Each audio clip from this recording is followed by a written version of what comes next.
Thank you again for joining us. I'll introduce our guest for today, Dr. Matt Grossman. Dr. Grossman is Director of the Institute for Public Policy and Social Research at Michigan State University, as well as a political science professor. He's also a senior fellow at the Niskanen Center in Washington, D.C., and host of the Science of Politics podcast. He's a regular contributor to 538's online political analysis, and has also published op-eds in the New York Times and Washington Post. The author of several books regarding American politics. His latest is Polarized by Degrees, which explores how the diploma divide and culture war has transformed American politics. Adrian Hemond is the CEO of Grassroots Midwest. He founded the firm in 2013 after acquiring a broad range of experience and expertise in politics. A former political science instructor at Saginaw Valley State University, Hemond was chief of staff to the Michigan House Minority Leader in 2013 and served as a lobbyist with Governmental Consultant Services, 2007 to 2012, specializing in appropriations, local government, regulatory affairs, and procurement. Prior to GCSI, Hemond was lead staff for the Michigan House Appropriations Committee under then Chair Representative George Cushingberry, as well as staff to State Representative Marcia Cheeks of Detroit. Also a former account exec with Energy Systems Group, an energy performance contractor. Jason Rowe. For more than 3 decades, Jason Rowe has worked as a political and communication strategist. He's nationally recognized for his work in campaigns and government, advising candidates for president, Senate, Congress, governor, state and local office, and free market interests. He's a Washington veteran and former executive director of the Michigan Republican Party. He's worked on several presidential campaigns, including deputy campaign manager for Mitt Romney in 2007 and national media spokesperson for Marco Rubio in 2016. Over his career, Jason has won several Polly Awards from the American Association of Political Consultants. That is our panel. Again, thank you for joining. And I think we'll start with Dr. Grossman. Matt, if you could just give us 5 minutes, your perspective of the election. So Michigan remains at the center of the national political universe. We were second only to Pennsylvania in candidate visits and spending in the presidential election, and we were the second to Pennsylvania as a tipping point state in the national election as well, and came very close to the popular vote. We were one of 7 states that were competitive at the national level. That's the smallest map that the presidential candidates have competed over. And we were one of only 7 states where turnout went up from the previous election. So we were engaged and central. For the most part, Michigan reflected national trends. The electorate as a whole moved toward the Republicans in the vast majority of places nationally, and that was true in Michigan as well. The big trends in terms of demographics also were present in Michigan. The moves of racial minority voters, not concentrated among Black voters, but among Hispanic, Asian American, and Native American voters towards the Republicans were more pronounced. The education divide continued, with more educated areas voting more Democratic and less college-educated areas voting more Republican. And from one election to another, this wasn't a huge transition. But if you look at the class coalitions from the 1990s to today, there really has been a dramatic shift where today the Democratic coalition looks in income and education much more like the Republican coalition of the past than the Democratic coalition of the past. Geographic, even though Trump did better and Republicans did better in general in urban areas this time, geographic polarization is still pretty large, and it matters to things like local governments in Michigan. So, for example, Kamala Harris won only 9 of 83 counties in Michigan. She only gained share in 8 counties. And it is now reflected in local government, where half of our counties have no Democrats in their local representation. And we saw movement towards Republicans there as well. But it is slower to seep down to lower level races. So, for example, Democrats, one of the few places they gained was Leelanau, but they still don't control the county commission there. And they still do control county commissions in places like Muskegon and Saginaw, where they have ancestral Democrats that have moved in the presidential election. But if history is a guide, we should expect the presidential level trends to make their way down to state and local government over time. Both the State House and the U.S. House votes both saw moves toward Republicans, and we will probably find that they were pretty accurately reflected in the changes in seats, both in Michigan and nationally. I think we learned a few things in the Michigan election. One is that 2022 was a bit of an aberration. That is, Michigan did move toward the Democrats, where lots of other states were moving towards the Republicans in the midterm. But it seems that the abortion initiative probably played a very large role in that, because we went back to our presidential patterns. I think there also were still potential ideological effects. We fielded a survey where we asked Michiganders to rate the candidates from very liberal to very conservative. Kamala Harris was rated more liberal than Joe Biden, and potentially crucially, a lot more liberal than Alyssa Slotkin. And it was enough so that if you asked the median voter to place themselves in Michigan, they were actually closer to both where they perceived Alyssa Slotkin to be versus Mike Rogers, and where they perceived Donald Trump to be relative to Kamala Harris.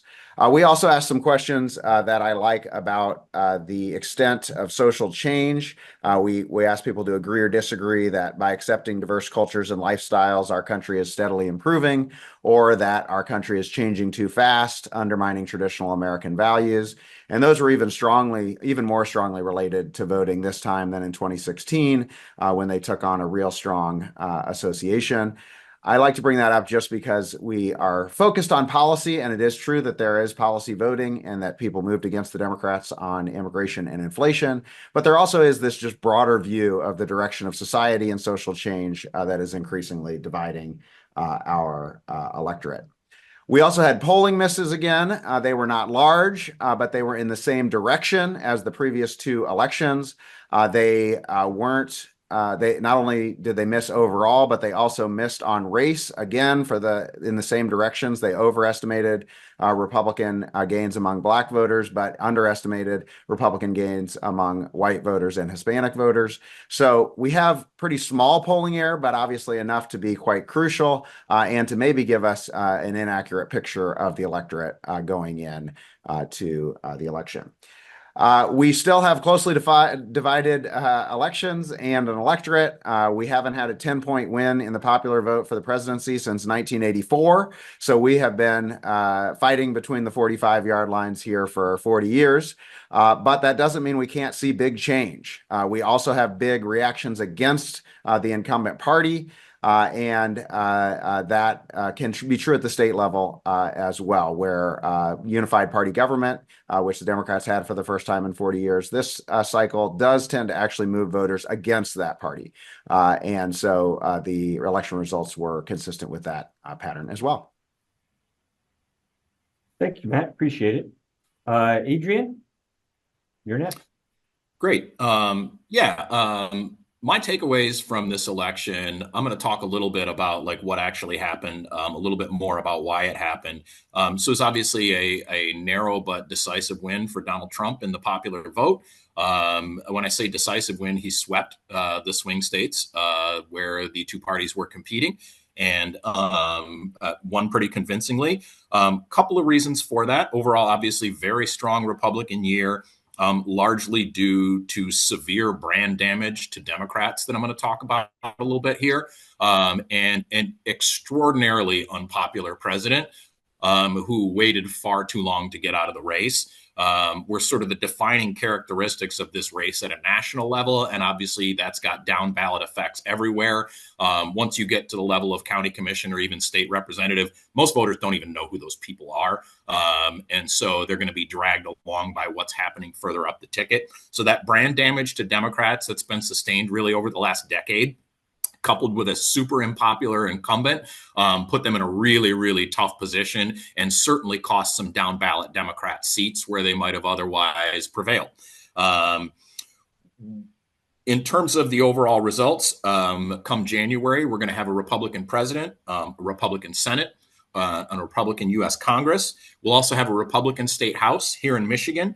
But at the same time that was happening, we had a Democratic U.S. Senate candidate that narrowly won in Alyssa Slotkin over former Congressman Mike Rogers. And we also had some really strong wins for Democrats at the state Supreme Court level that were largely due to inattention by the Republican state party. They probably could have won one or more of those races had they made serious investments in them, just given the overall environment. So why was the Democratic brand so damaged going into this election? Separate from the deep unpopularity of the incumbent, partly because of policy decisions that he made, and partly for the same reason that incumbent parties have been struggling globally, i.e. inflation, the top of the current occupant of the White House was really dragging people down. But there are deeper issues at play than just Joe Biden here. I'm going to talk about a couple of those things in terms of how voters perceive Democrats. Democrats are perceived by voters who are not super politically engaged as relentlessly ideological. Most Americans are not. And some of the voting behavior that we've seen was a reaction to that. Democrats have come to be seen as the party of language policing in terms of how people talk about politics and social issues in a way that is super damaging for people who do not participate in a regular basis in the online discourse. For people who don't watch cable news, they do not like the way that Democrats try to police the way that they talk. The insistent racial framing by Democrats in electoral politics has been poisonous for them. And we saw that in the election results this time. I'm going to return to that in a second. And obviously, Democrats have a man problem, right? The Democratic consulting class is overwhelmingly female in general. As higher education becomes more and more female, the educational polarization that Professor Grossmann has written so much about is starting to take on a valence that looks a lot like Battle of the Sexes, which is also probably very bad for Democrats. And so all of those things kind of combined to create a perception of Democrats as the party of sort of cultural elitism. And that's bad. Only about a third of America goes to college. And Democrats have insisted for the last several years in talking to all Americans like they went to college. And Americans told them to get bent. At least the majority of them did. The other thing that really killed Democrats in this election up and down the ballot, and the fish rots from the head, was the abject failure to articulate a positive vision for the future. A lot of the Democratic campaign this time around was based around Donald Trump is bad. I happen to believe that. I voted for Kamala Harris, but that's been priced in for the last several years. There is no one in America who voted who doesn't have some opinion of Donald Trump, good, bad, or indifferent. And indeed, while I'm always a little suspicious of exit polls, we've seen this reflected in multiple exit polls where Donald Trump got almost 60% of voters who said they strongly disliked both candidates. Simply making a case that Donald Trump is bad was not sufficient to win this election. It worked in 2020. It did not work again. In terms of the my view of the sort of good and bad that came out of this election, again, I voted for Kamala Harris. So my view of the bad is that we get 4 more years of Donald Trump and his very erratic behavior. The good thing, and I want to return to this point, multiracial democracy has never been more alive in the United States of America than it is right now. right? And some of that is powered by an election result that I did not care for. But non-white Americans in general swung very hard towards the Republicans this time. We can sort of slice and dice the electorate in terms of how true that was for Hispanic men versus Black men versus Asian Americans. But it is true now that both of the American political parties must compete for every vote. They cannot take racial and ethnic groups for granted. And that applies to the Republicans, too. I think that there was a perception that the Republican share of the white vote would increase this time because Donald Trump was back on the ballot. And the exact opposite happened. Thanks, Adrian. Really appreciate it. Jason, take us home. Well, I mean, I don't even know what I can add after Adrian's presentation. I think that was a pretty brilliant assessment of what happened over the last few months. I guess I'll come at it from a different perspective a little bit and add some color to it. This was the Democrats' race to lose, and they did. When you look at the extraordinary events of this election, first of all, you had a very weak nominee in Joe Biden. I never thought he would be the nominee this time around. I didn't think that they'd be dumb enough to swap him out for someone just as bad and Kamala. I'm a longtime Californian. She was my senator. She was my attorney general. She was pretty underwhelming. Then she never really distinguished herself as a candidate for president in her brief run in the primaries, and as vice president had nothing to point to. But when that switch happened, and it happened after, an incredible face plan of a debate for Joe Biden that shook up the race. You had assassination attempts. You had Republicans execute, I think, a pretty good convention up until about 1/3 into Trump's acceptance speech, but well choreographed. And I think they should have come out of that period of time with a very strong lead. And the reality is, for all those huge events that had occurred, the race hadn't changed. As much as people were wringing their hands about Joe Biden's ability to win, the national numbers had not moved very much. There was not really, I think, from a data standpoint, yet a reason to hit the eject button. But I think wiser heads looked around and said, there's no way this guy over the next 90 days is going to be able to pull this off. And people forget, with 2020, I mean, he was already an older man, but he didn't have to run for president because of COVID. So he got to campaign from his basement. And he also didn't have to be president. And either one of those jobs by itself is an incredibly taxing job, physically and emotionally and intellectually. But to have to do both at the same time is asking a lot. And we clearly saw a deterioration of his faculties as his presidency went on. But I was surprised that they didn't figure out a way to stage manage a Gretchen Whitmer, Shapiro hadn't been around, I think, long enough to probably have pulled it off. But I thought Whitmer would end up being their nominee. I think they probably wish at this point maybe they had made that decision, but obviously the internal politics of Democrats made that a very difficult thing to do in a short time frame. But as Kamala became the nominee and went into a very well choreographed convention, she had every advantage one could hope for. She had all of a sudden this complete redefinition of who she is and who she has been. You had a mainstream media that absolutely carried her water and made sure that she got the best light, and for a few weeks seemed to justify her unwillingness to engage in a live interview, an unscripted event. And I think we know why now, because even with all those years of experience as the district attorney in San Francisco, as the attorney general, as a senator, as vice president, still was not a very good communicator on her feet. And then she just had tons of money coming in. And then she had a deeply flawed opponent who was divisive and provocative and controversial. I think she had a lot of attributes that a lot of folks in the center, look for, I think, in terms of, in the name of progress. You had a multicultural Black woman.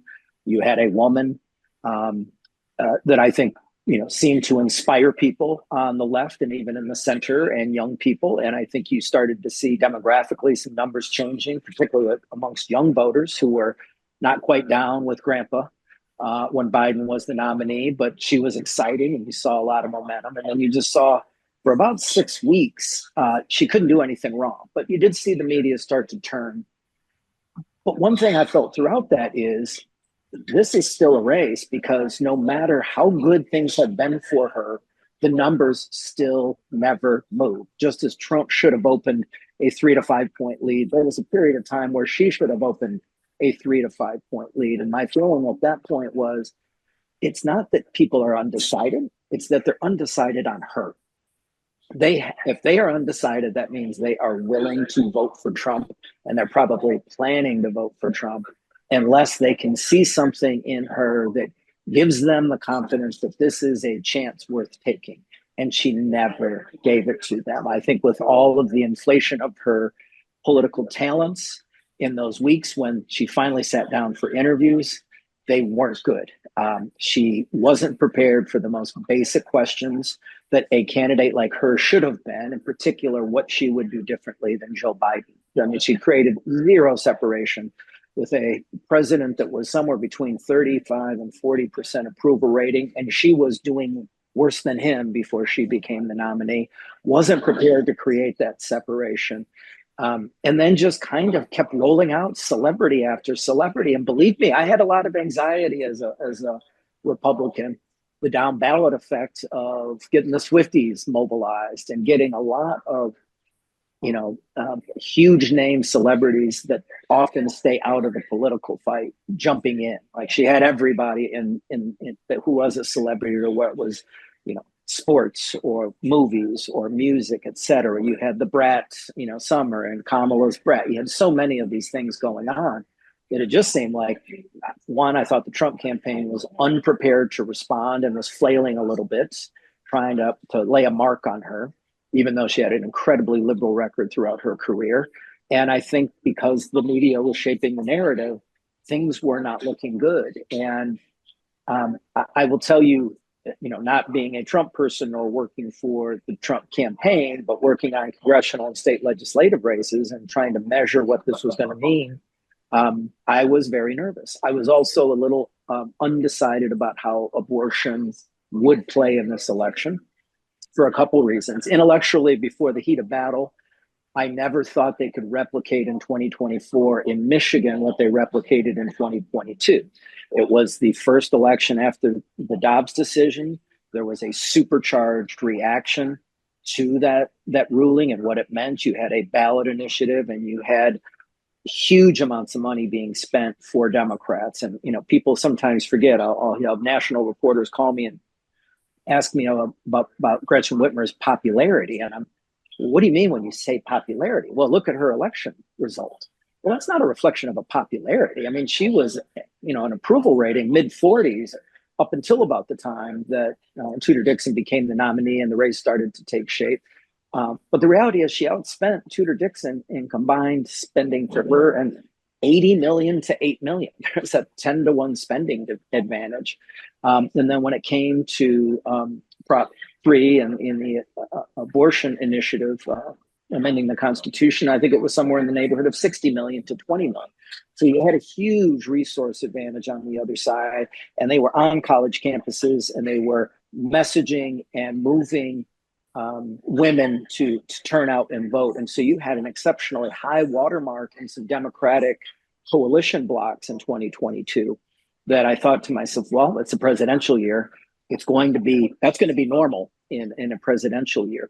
What Republicans didn't have in 2022 is something to draw their voters out. And that's where, for the first time, Trump was actually an advantage to Republican candidates. He was a drag in 16. Every congressional candidate ran ahead of him in 16. Go to 2020, every congressional candidate ran against him and ahead of him in 2020. Again, he was a drag. But now going into this election, he is pulling voters out that will only turn out for him.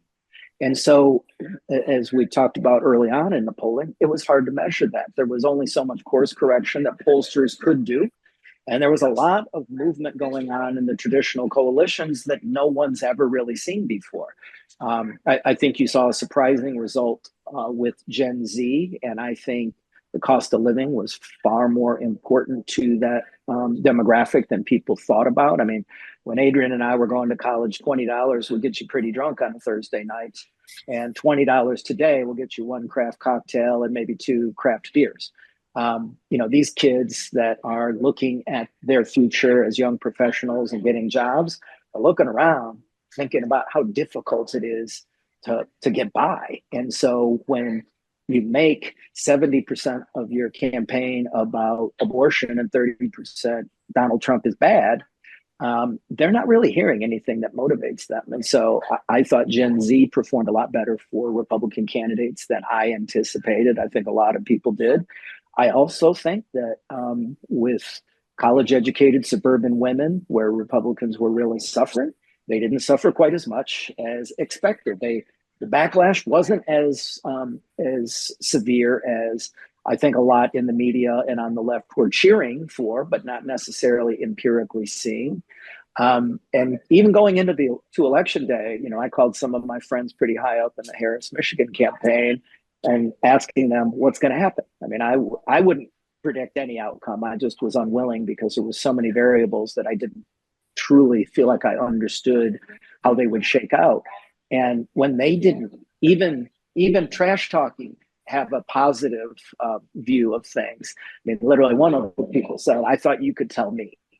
And I thought, my gosh, this is really a jump off. Like our side doesn't know, their side doesn't know. It is going to be turnout. But I will say in the close, and I shared this with the folks on the Harris campaign I was talking to on election day, they were spending their time turning out their base. Kamala Harris, Sunday before the election, visited Michigan State. A week ago, Saturday from there, she was at U of M. They were going into Detroit. They were trying to turn out their traditional base. Meanwhile, Donald Trump was going places that Republicans never go, and often Democrats don't go. The Muslim community is a perfect example. It is a small piece of the pie, but the symbolism of going to Dearborn on the Friday before the election, the show of respect in the closing days, the embrace of Arab Americans in Michigan in these closing days, I think spoke a lot. I think turnout was down a lot within that constituency from 2020. But he stole some votes he shouldn't have gotten. He won Dearborn and Dearborn Heights, which is still kind of shocking. And he was playing offense in Detroit and Flint and Grand Rapids and going after Black folks in ways Republicans never have. And while there might not be an impressive improvement amongst the Black vote overall, when you look at men within the Black community and how they voted, they turned out at a little bit higher clip. And they voted at a much higher margin for Trump than they had in the past. Black women still were not moving from the Democratic Party, particularly with a Black woman as the nominee. But I think, knowing how college kids were going to turn out at Michigan State and University of Michigan, what was going to happen in the Arab community, what was going to happen in the Detroit and the Black community were big variables that no one really had a handle on. And the fact that Trump was playing offense in the closing days will expand his base, where Harris seemed to be going back and generating excitement within her traditional base, made me start to think this is going to be a Trump victory. Yeah, we're starting. All right. Oh. Yeah, go ahead, Matt. I was going to say, I think I'm going to take over the questioning now. You can put your questions in the chat, but I'm going to ask a couple of more granular ones about the Michigan races. So, Adrian, I wondered if you could comment on the state house performance. Obviously, we have set the stage for the national factors that were working against Democrats, but Democrats did have substantial spending advantages in a lot of these state house races and believe that they could win over some voters in Trump trending areas. Why didn't that happen? So there are a couple of things that went on here. First thing is that campaigns matter, and the Michigan House Democrats ran a bad campaign, to be blunt. They did have massive financial advantages, but virtually everything was late. Their mail was late. They were late to get on doors. Their digital campaign was late. They also made some bad decisions in terms of how they spent some of that money, even when it wasn't late. For instance, buying network television in state house races is insane. That's just consultants stealing, right? The media markets cover multiple state house districts. It's certainly until you get north of the rifle line, right? So you are paying lots and lots of money to advertise to voters who do not live in that state house district. That's just stealing. Apart from the bad elements in terms of campaign strategy and tactics for House Democrats, part of what happened in this election is very indicative of what's happening in the realignment in our electorate right now, where non-college educated voters are aligning away from Democrats, right, and towards Republicans. And we see that reflected in where Michigan House Republicans won this time. First and foremost was the I-94 corridor, and specifically the deindustrializing communities along the I-94 corridor. So that's downriver, right? All but one of the steel plants are closed. There used to be a dozen, right? That's Battle Creek, right? They haven't made cereal in Battle Creek in a long time. That's Southern Macomb County and Nate Shannon down in Sterling Heights, right? Those areas along the I-94 corridor where life has changed in a very substantial way that is not salutary for the current Democratic brand. The best example I can give is my father-in-law, right? My father-in-law, when he was 19 years old, got his teenage girlfriend pregnant. His dad was a foreman at Fisher Body.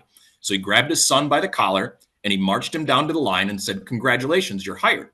And he retired from General Motors 27 years after that. That's all gone, right? And this speaks to part of the problem that the Democratic Party has nationally with men, which they also have in Michigan, right? That Democrats have not succeeded in offering a positive vision for those men of what their future looks like. It clearly doesn't look like marching down to the line and getting a job and retiring 27 years later and being able to afford a boat or a college up north, or a cottage up north, or afford for your wife not to be able to work. It doesn't mean any of those things. What does it mean?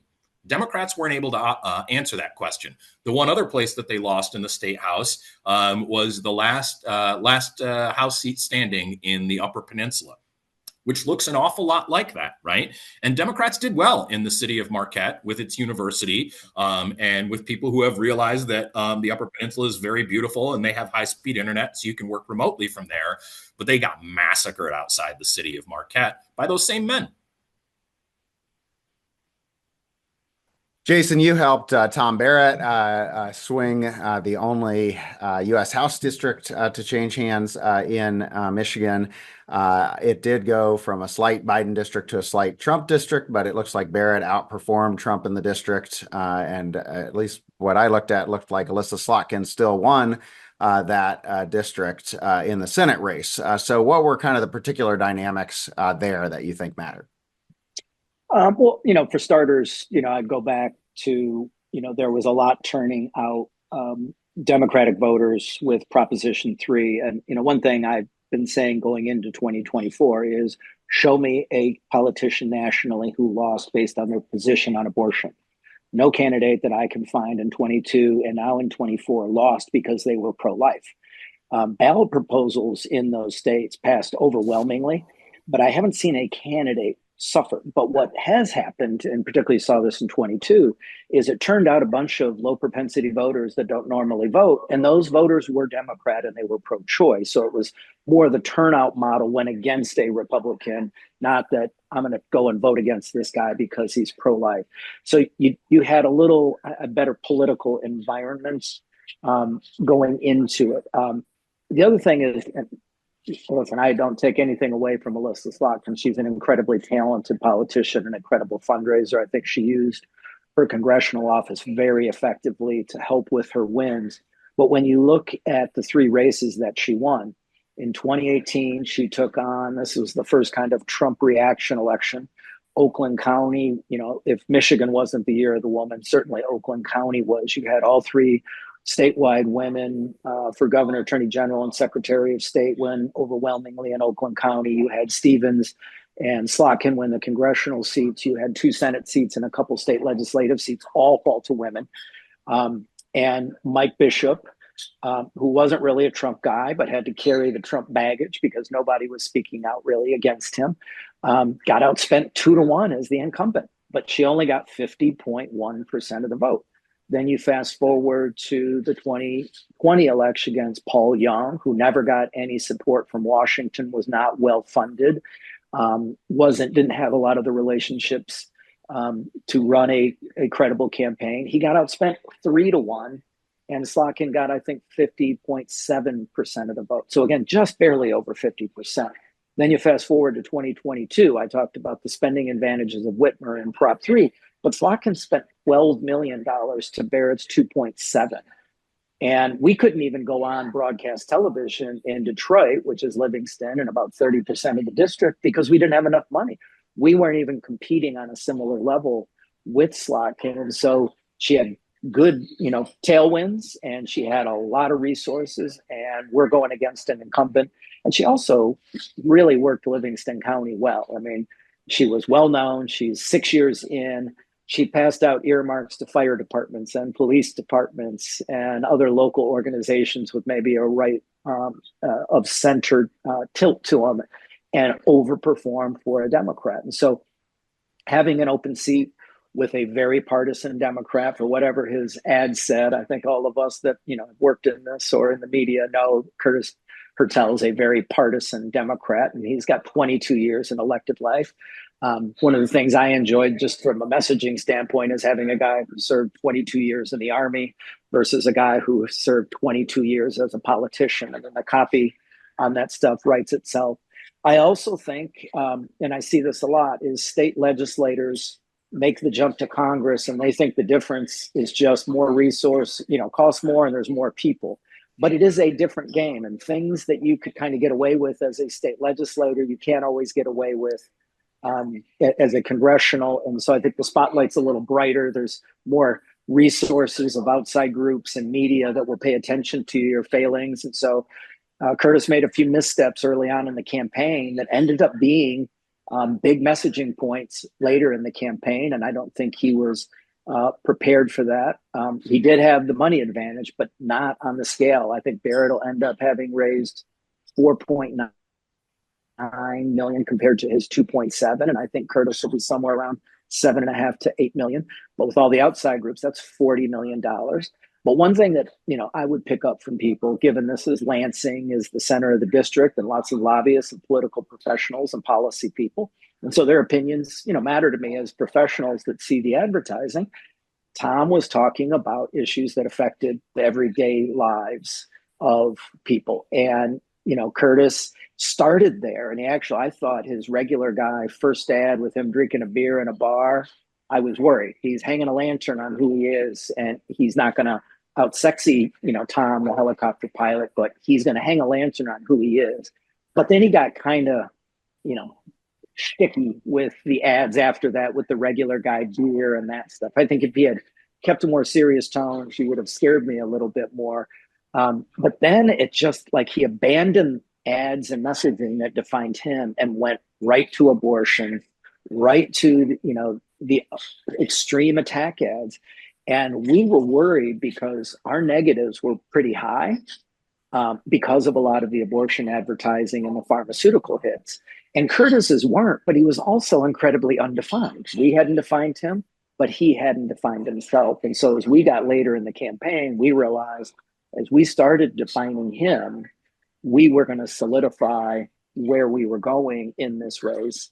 And then again, you go back to Trump turned out, votes that we didn't have available to us in 2022 with a lot of very low propensity first-time voters that showed up. And I will say one other thing. In 22, we didn't even step onto the Michigan State campus. With Prop 3 and the environment, we couldn't do a thing.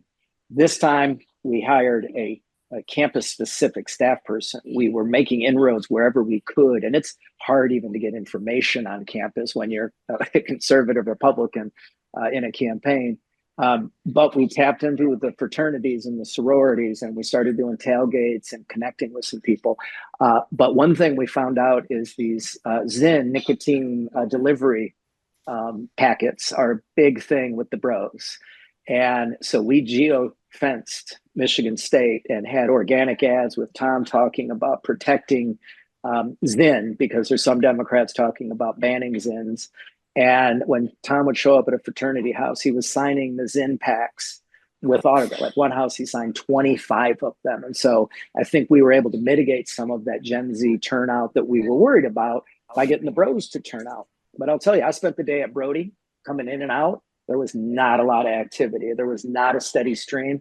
Maybe the push on absentee and early voting mitigated election day, but back in 22, you had people in line voting after midnight, and I left a couple hours before the polls closed at 8, and there was not anyone in line, and the Democrats were already collapsing their tent. So I just don't think that youth vote that we were worried about materialized for Democrats or for Curtis. Adrian, we have a lot of questions about what Democrats can do now in terms of policy messaging or coalition management. And I just wonder if you learned anything positive from, say, the McDonald-Rivet race or the Senate race that's might be transferable going forward. Yeah, absolutely. For the Senate race, for the Kristen McDonald-Rivet race, there are plenty of examples to point to for Democrats. The ideological stuff doesn't work, right? Certainly not for Democrats, right? And again, you've written about this a lot with the sort of divide between college educated and non-college educated voters. Democrats have got to get out of the habit of talking to voters like they went to college. They have got to get out of the habit of assuming that most voters consume all of the hyper political content that they do, right? A whole lot of the Democratic base spends a whole lot of time on social media sites and the internet and watching MSNBC and consuming what I call the discourse. Normal voters do not consume that, right? And Democrats have gotten extraordinarily bad at talking to working class Americans. That's why they're fleeing their party in droves. They've also gotten very bad at talking to young people, right? Particularly male young people. And that is part and parcel with college getting more and more female. There is definitely a perception amongst Gen Z voters, amongst young voters, young people in general, that college is for girls, right? That's socially toxic. And it's not a dynamic that Democrats should be leaning into, right? Just trying to win elections based on college educated voters. Those folks are much more likely to vote. The problem is that unless your brand is bright and shiny and in sterling condition, there are all these other voters that are going to show up to hand you a receipt. And that's part of the difference between what happened in 2022 and what happened in 2024 in Michigan specifically, right? In 2022, the abortion issue in Michigan and nationally masked a lot of what was going on. Prior to the Dobbs decision, Democrats were set up to have a 2010 style blowout again. Joe Biden was deeply unpopular. Inflation was running rampant throughout the economy. And then the Dobbs decision happened, and voters held on to that receipt that they owed us. They didn't hold on to it for 2024. They served us that. Democrats have got to find a way to talk to people who didn't go to college and don't want to go to college. Democrats have got to find a way to talk to men under the age of 40, because the problems that they experienced in the 2024 election are going to get worse if they don't. How do you do that? Look at the Kristen McDonald-Rivet race, right? Look at what Hillary Scholten has been doing. Look at what Alyssa Slotkin has been doing.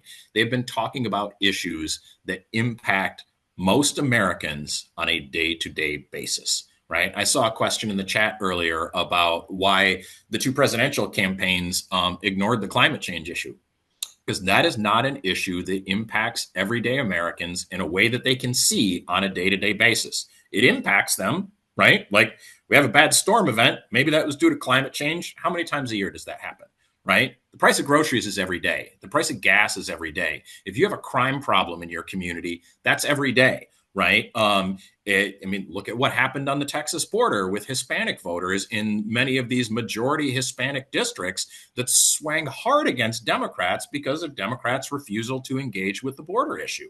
Those folks are living that, right? And they're not voting for Republicans because of white supremacy.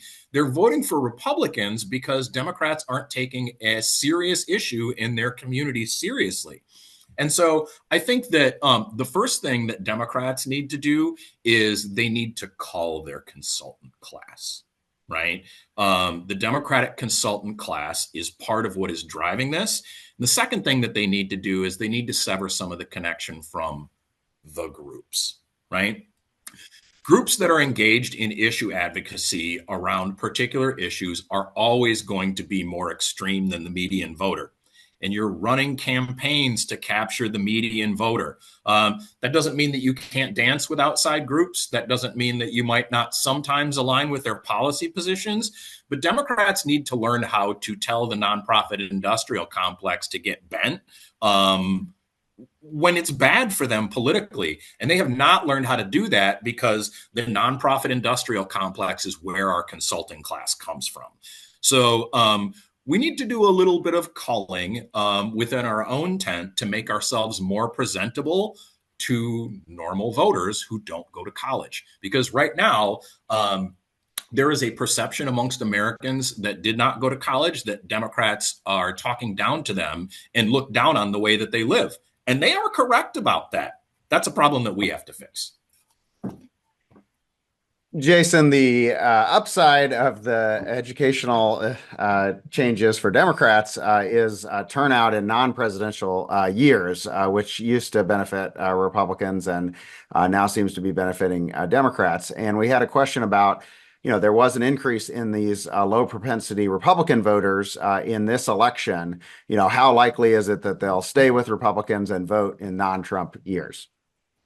Well, I think a lot of the non-traditional constituency groups, and that includes non-white voters, are the big winners in this election because people are being paid attention to that weren't being paid attention to by both parties for a long time. We now have both parties fighting for Black, Arab, Muslim, Latino, Asian, Gen Z, and working class low propensity voters in ways that we've never seen, I think, in our lifetimes. And so I think that's generally a good thing. I do think that the Democrats have expanded voting rights because they thought it was advantageous, to the point that, when Republicans finally got around to playing by the rules that were in front of them, started to win at that. So I'll be interested to see what the attitude about all these expanded voting rights are moving forward. I won't forget, shortly after John Lewis died, I had posted something about, I'm not a huge fan of increasing the vote, because as a practitioner, and I'm sure Adrian would agree,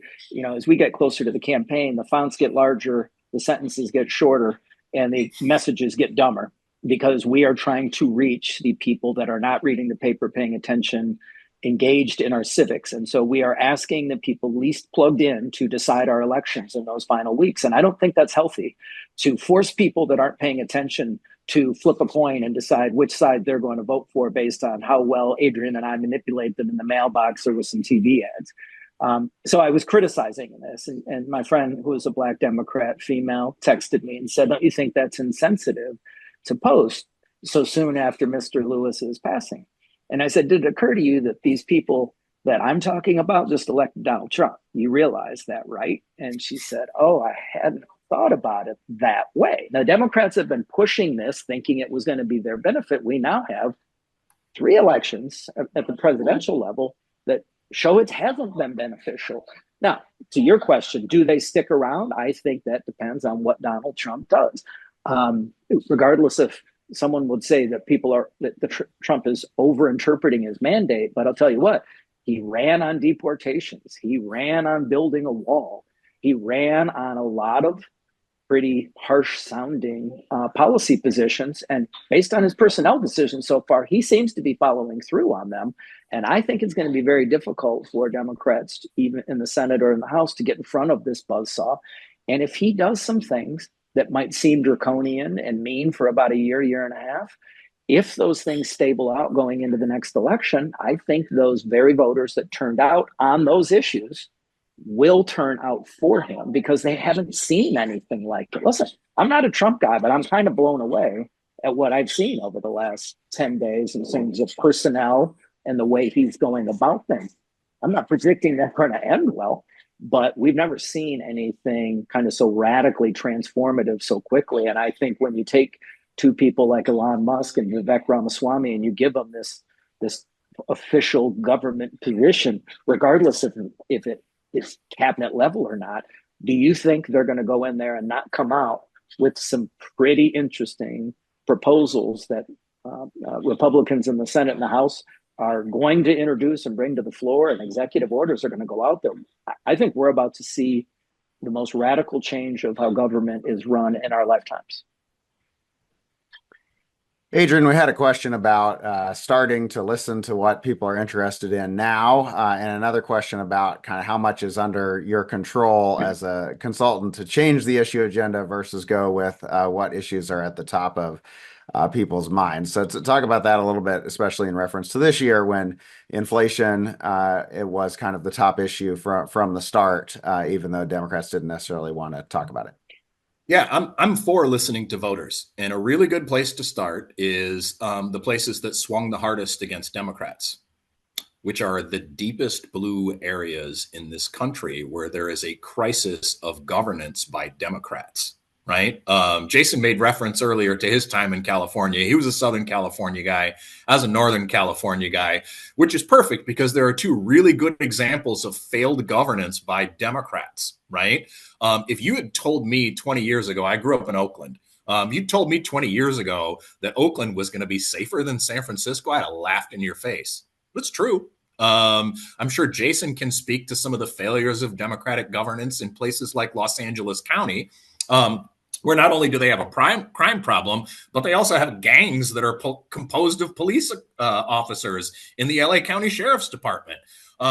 If Democrats want to listen to voters, there are a lot of very Democratic leaning anyway, very working class voters in jurisdictions that they govern that they could listen to about these issues and propose some solutions that that fit with their sort of ideological values, right? And that's really the disconnect here, is that a lot of Democratic elected officials spend a lot of time talking about their values and very little time talking about how their values translate into solutions for people who didn't go to college, right? For working class Americans. They've gotten very, very bad at making that connection.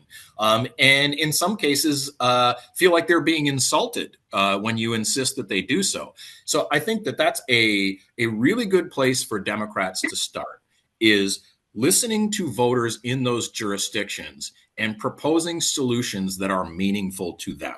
Right? Like, to take the example of San Francisco, there are open air drug markets all over downtown San Francisco. Propose some solutions to that, right? Honestly, one of the big winners, I think, from this last election, someone who has done a pretty good job of this here locally, is Mayor Duggan in Detroit, right? Mayor Duggan has a story to sell to voters about Democratic governance. Like, everything's not perfect in Detroit, right? But there are things that he can point to in terms of development and jobs. Detroit is much safer than it was when he took over as mayor. Like, that's a success story that you can talk to people about and show them that your values can actually lead to good outcomes for them. But you got to be willing to get your hands dirty and engage in the conversation. And Democrats have gotten really bad at that. But we can't start by having that conversation with swing voters, right? We have to start by having that conversation with voters that we already represent.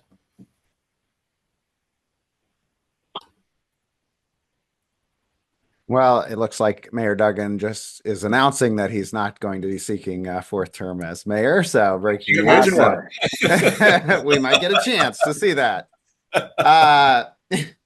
So last time in 2016, we asked our panel of people who work in and around Michigan government why they thought Hillary Clinton lost or Donald Trump won, in kind of open-ended responses. And the top answers were that voters wanted change or disliked the direction of government.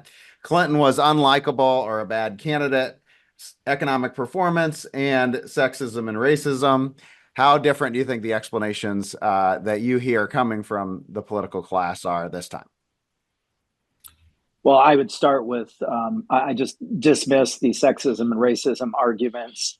They're making excuses for the fact that this was Kamala Harris.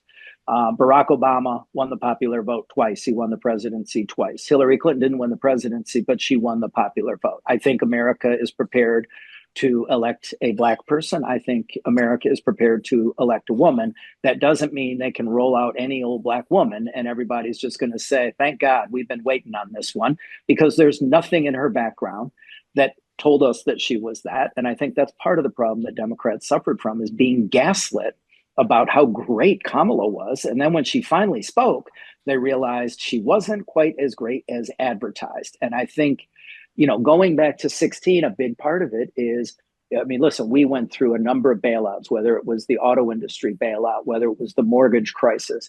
And you know what happened? All the people in the working class and the middle class that got screwed stayed screwed.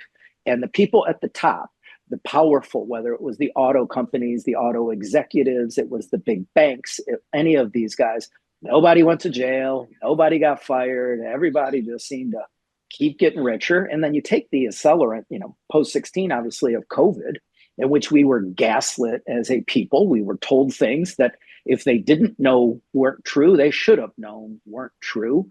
And I think you take Trumpism, the anti-establishment attitude that came from the bailouts and what was happening in our economy and the erosion of the manufacturing base. And I think this elitism that, I think started, with pronouns in the aughts and seemed to just accelerate in different ways to where we are today with the language police and the shaming and the stuff that's been going on. I think to me, Kamala, and they never seem to see this, and I think Adrian's very much speaking to this, they never seem to see that everything they were doing was reinforcing the negative image of them, rolling out celebrities who are heathens and wealthy and elite to tell us how lucky we are to vote for this one, who we don't even know yet because she didn't go through a proper process. And Adrian made reference to everything on Donald Trump is baked in. I mean, the Democrats thought that Madison Square Garden thing was the end of the campaign for Donald Trump. No one cares what he does, good or bad. He has two middle fingers at the establishment, at society, at the media. And I just don't think Kamala ever represented anything that in any way related to what they were angry about or struggling with in their lives.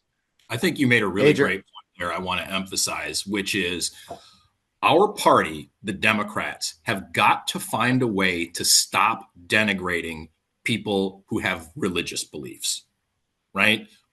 It's all right out there. And whether these are Christians or they're Hindus or they're Muslims, our party has gotten exceptionally anti-religious.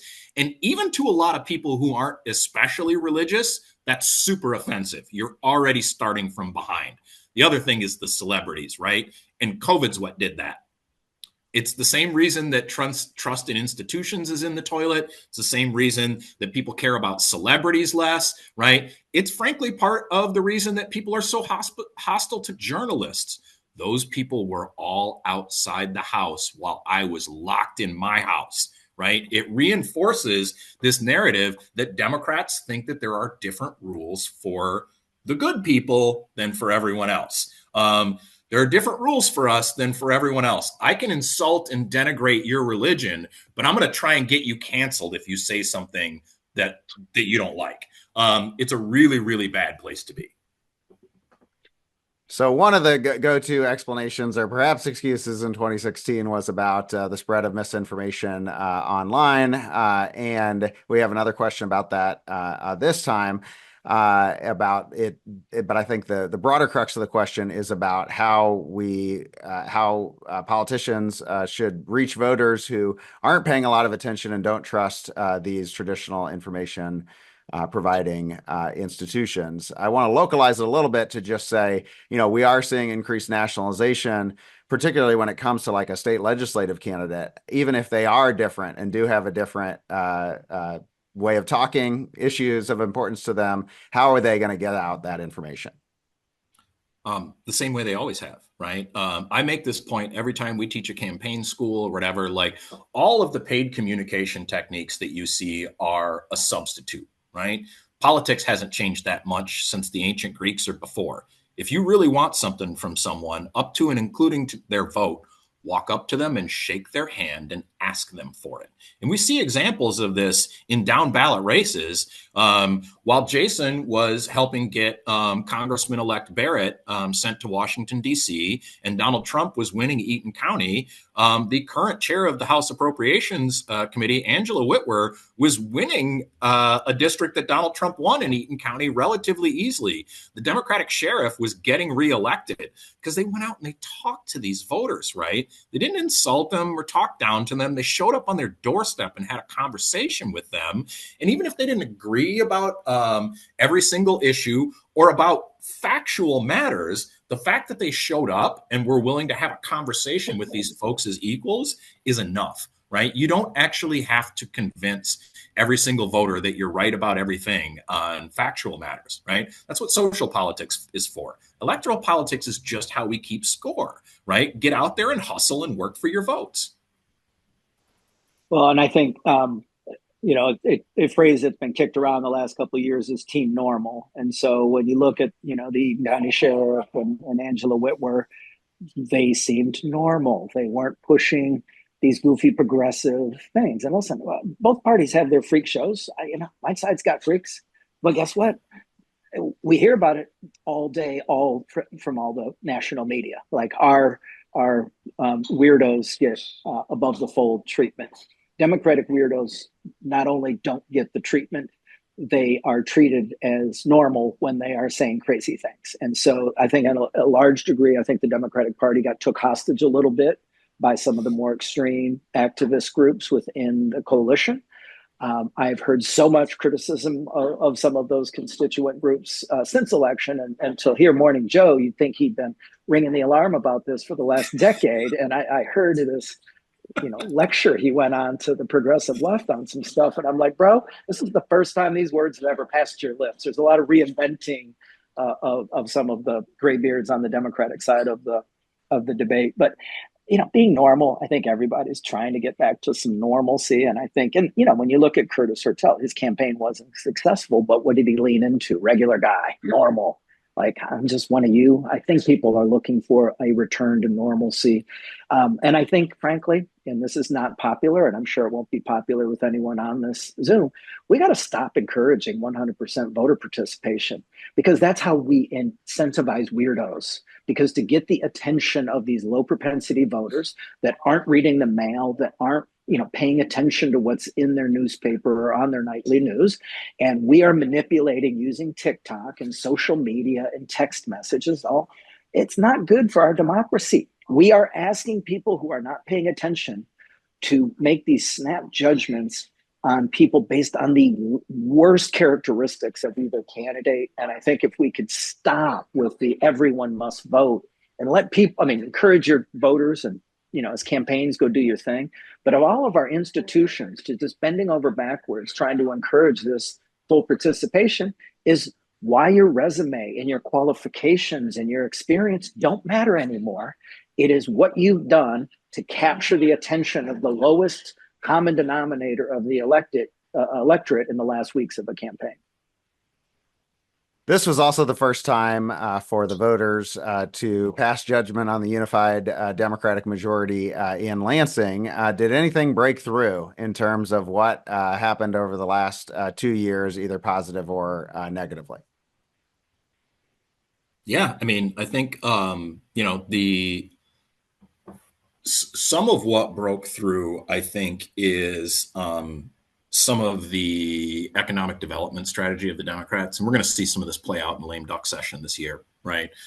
Regardless of what you think about the merits of SOAR funding, these economic development incentives for large factories, clearly Democrats were getting punished for this in some places, right? It's not just the Goshen factory, which, Congresswoman Slotkin was able to overcome in her race, but the economic development incentive model sort of reinforces this image of Democrats as kind of out of touch elites, right?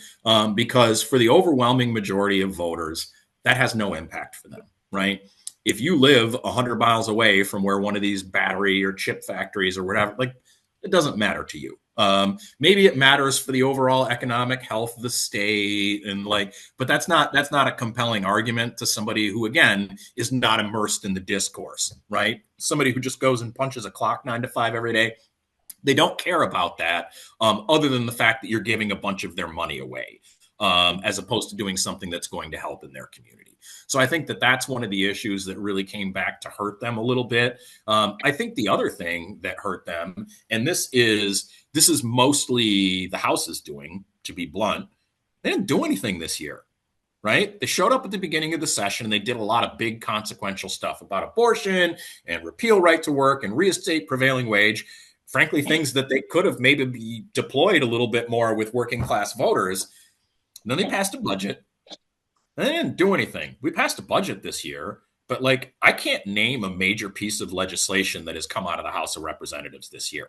And I think that's the other thing that the voters punished them for, is that you've been there for 2 years and it's been a while since I saw anything about what you've been doing. Adrian's right. I think they rammed through a very progressive agenda very quickly in 2023. I believe there's some ulterior motives that, Whitmer thought that there was a chance she could be the nominee or on the ticket, and she needed an agenda because in her first 4 years, she accomplished absolutely nothing. And part of that's divided government, I recognize, but she still had no accomplishment to point to. And so I think they rammed through an agenda to give her some lists of accomplishments to set her up for national politics. But I think that EV battery issue in SOAR, I think, has changed dramatically. I've been on both ends of it. And in 2022, Tom Barrett got hammered for voting against SOAR when he had the Delta Township General Motors facility in the heart of his Senate district. He knew it was going to be a liability, but he's a principled guy that does what he believes to be the right thing and was willing to take the hits on a matter of principle. And it cost him some votes. I mean, we spent a lot of time responding to that. But in 2024, we were on offense on this issue, and we were on offense for 2 reasons. Number one was the Goshen battery plant.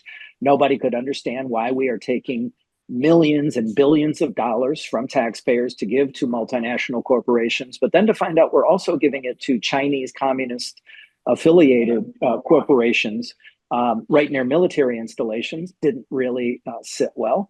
But then the other thing is the jobs promised not only have not materialized, and I don't mean to say this like I thought that, in 6 months after getting the money, there would be thousands of new jobs, but there's no jobs. And when you look at where SOAR funds were received and what is supposed to be happening, you're seeing nothing.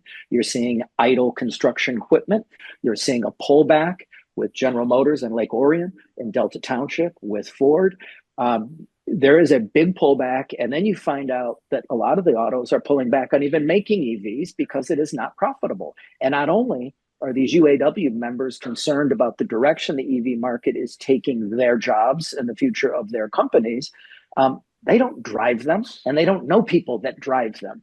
They are good old-fashioned Americans that build combustible engine vehicles, and that they know, and that's part of our DNA in this state. And this constant push, regardless of how you want to define mandate, does not sit well with folks within the Democratic coalition as well as the Republican coalition in terms of what is good for the state of Michigan.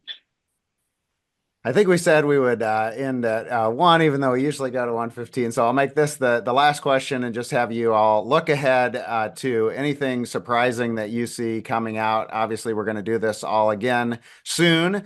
So are there any areas of the state that you think will open up opportunities for either the Democrats or Republicans, the things you saw from this election that should point to 2026? I mean, I think that there's a huge opportunity for Democrats to learn a super important lesson from Congresswoman Slotkin, right? You need to go lose by less in the areas where you're going to lose. Engage the conversation. Jason talked about it earlier, right? Alyssa Slotkin has lost Livingston County every time she's been on the ballot, but she loses it by a little bit less every time because she's willing to engage in the conversation and willing to take those folks seriously. And certainly for statewide Democrats, but also for state House candidates, go to the areas that your consultants talk down on. Go to the areas that your Democratic staffers are talking down about. Those are the areas where you lose by less, and that provides your winning margin. So I think that Democrats need to get back into the rough and tumble of actually campaigning with people that might not agree with them 100%. And shameless plug for my own personal views, Democrats need to fall back in love with the First Amendment, right? That was, in fact, the reason why I became a Democrat all those decades ago, right? Democrats need to fall back in love with the First Amendment. And I think that taking voters' views seriously and being willing to listen, even when you don't like them, or even if you find them mildly offensive, is a great way back out of the wilderness. Yeah, I think all of us involved in politics are amateur sociologists at some level. And if there's a more fascinating election in the last 50 or 60 years, I don't know what it could be. I mean, I think we're going to be talking about this cultural, economic, and political realignment for many years to come. And I think we're just seeing the beginnings of that realignment. And I think the opportunities are going to be in places that Republicans haven't competed in the past. I talked to my former business partner, who's a California consultant, and he told me they picked up a couple of majority and plurality Latino seats that we would have never even considered. And one of them, they didn't even wasn't even a target. It just fell into our lap. And then you look at that 97% Hispanic district along the Texas border that went for Trump by 16 points. The last time a Republican won that seat was in 1892.